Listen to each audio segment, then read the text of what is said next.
There's only one difference between people who are able to drink in moderation and people who can't. And it is not how much willpower they have, or whether or not they are real alcoholics, or how consistent they are with their morning routine and healthy habits. In this video, I will explain exactly how you can know if you are capable of change and what you need to do to make it happen. My name is Colleen, and I'm an intuitive drinking coach. I work with high-achieving professional women to cut their alcohol consumption by about 80% so they can enjoy drinking socially without worrying that they won't be able to stop once they start. Correcting your drinking problem requires you to acknowledge one thing. You don't have a drinking problem. You have a thinking problem. You have come to think of alcohol as a magic potion.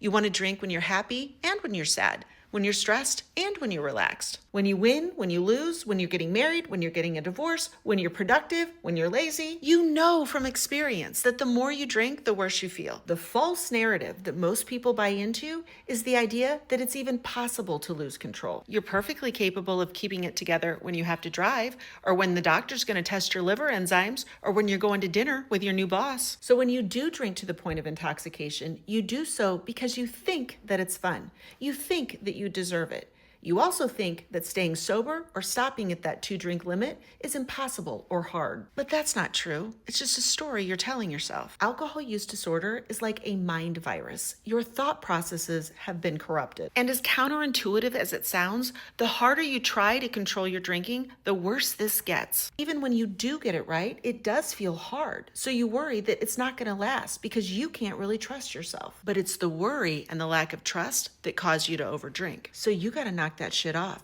Changing the way you think is how you change the way you drink. Think about it. If you actually believed that you preferred drinking in moderation, wouldn't be hard. I've got good news and bad news. The good news is that if you have ever been a normal drinker, there's a 100% chance that you can go back to being a normal drinker. Bad news? Not overnight. You don't wake up and become the version of yourself who can trust yourself when you drink. You have to learn to think like her first. Science shows the fastest way to change your mind is to join a group of like-minded people who are working on the same goals. So if you want to join my community of women who are working hard to get happy, not sober, click the link in my bio and apply for a free discovery call.